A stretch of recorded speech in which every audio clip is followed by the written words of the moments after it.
Today I'm going to build and magnetize a big shooty crab. This way you only have to spend $200 once. I was lucky enough to grab one of the new Chaos Defiler kits in the initial pre-orders. I actually missed out with my initial order through my friendly local game store, but managed to squeeze one in through an online retailer, so really stoked about that. Initial first thoughts, this kit looks absolutely amazing. It's a really great upgrade from the initial 20-something-year-old Defiler kit, and so many options, which we're going to be going through in full and magnetizing them all, and I mean all of them. So many options for customizing different factions and whatnot, and of course mine's going to be Emperor's Children or Slaanesh to run in my Emperor's Children and CSM armies. And yeah, just get a look at how many bits there are, how many sprues, and this massive bloody base, 160mm, almost as big as my hand. It's an absolute monster. It's going to be a bit tricky to move around the tabletop, especially in competitive terrain layouts, but I still will be taking this every single game, no doubt. When doing a build and magnetization with a kit like this, you need to do a bit of forward planning. So have a look at the instruction booklet. First of all, the green or blue pathway, I went with the blue one, which is just a more twisted dynamic pose. We pick out the head that we're going to be going, which is obviously Emperor's Children, and think about how shoulders, hands, weapons all connect so you don't accidentally glue something down. The chest weapon, interestingly enough, doesn't actually need to be glued or magnetized in. It's a push fit or friction fit. But the chest plate doesn't attach to the chest, it attaches to that weapon itself, so be mindful of that.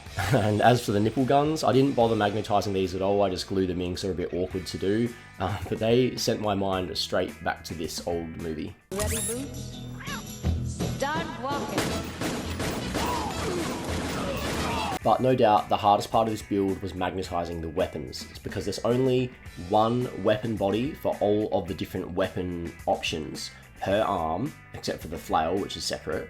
And magnetizing these to the shoulder joint is easy enough, but making sure that you can use the same body here, this shared component, with all those little attachments was no easy feat. So there we go. Always use a new knife blade for a new project, especially one of this size, safety first. And we get into this. I'm just going to really skip through the assembly and cleanup phase because the cleanup phase in particular is so boring. This really was the longest step by far, as you'd expect, and like cleaning up the connection points and stuff, yeah, it took a lot of time, but the mold lines really weren't that bad. Some of them obviously were hidden, as you would have with a kit with this many parts, so you don't have to clean them up at all. But yeah, it was really quite good, and that's quite common, I think, in these newer kits. Everything fit together quite well without gaps, unlike the Hellbrute, which is pretty old. But having said that, some of the parts I felt didn't go together so intuitively, even with the instructions. It was tricky to figure out how to assemble it, but most of it was pretty straightforward.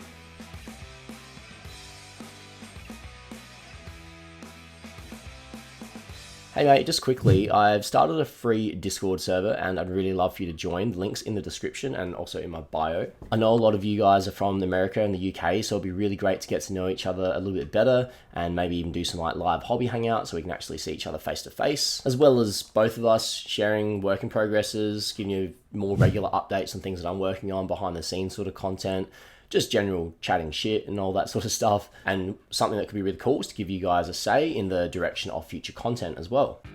Anyway, getting back to the video, I went with the smooth, flat carapace so I can more easily apply a Slaanesh decal over that later, and of course the Emperor's Children head goes in. Not bothering magnetizing any of this because I don't see the need to. I'm going to paint it up as Emperor's Children, so I'm not going to change the head. They're the two battle cannons which pop in and out of the chest, and one of the two chest plates which have to be glued on top of that. Like I said, we're just going to glue this gun straight into the nipples and put the little star rings over the top. When you have a look at the kit yourself, you'll realise why I've done this, because I just think it would be such a pain in the butt to try and magnetise this and also magnetise the star ring that holds it in place. Pop the plasma cannon in the chest, give it a little wiggle, and let's see what it looks like so far. Now for the hard part, the weapons, it's tricky because there are three parts that need to be magnetized: the weapon body, the little accessory on the side, and then the shoulder joint, and all these magnets could potentially push each other or draw each other toward each other, creating issues. Why, you ask? Because polarity. Polarity is a bitch.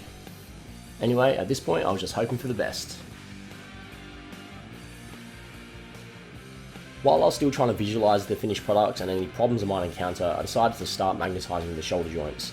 I work my way up in drill sizes to make sure I don't split or tear, and don't ask me why I was doing that with my fingers. I realized I have a power drill.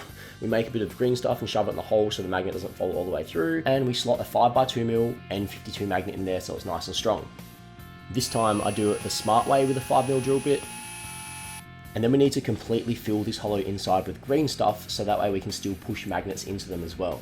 Using some 2x1 magnets, we glue one into each part of the gun that we want it to be on, and put another one on top, just sitting there, so that way when we push it into place, it'll dislodge into the green stuff. And then do exactly the same thing for each of the side attachments here for each gun. More of the same for the flail arm, which is much simpler. And note with the las cannon there's an additional piece which needs to be magnetised and clamp around the gun.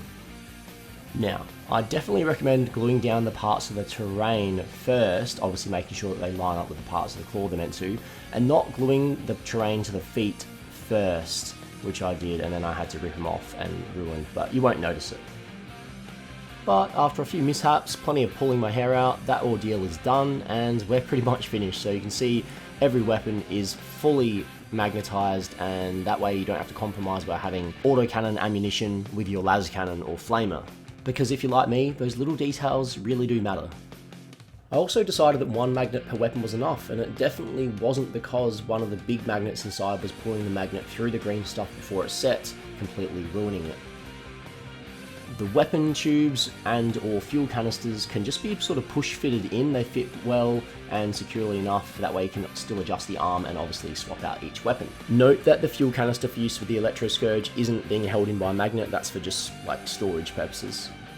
Anyway, I hope you found this one useful and easy enough to follow along. Let me know if you've already got your hands on a Chaos Defiler, if you're going to be getting one when they re-release, or if you just have any general thoughts on the Defiler. And of course, don't forget to join my new free Discord server in the link in the video description. Thanks for watching again, as always. See you in the next one.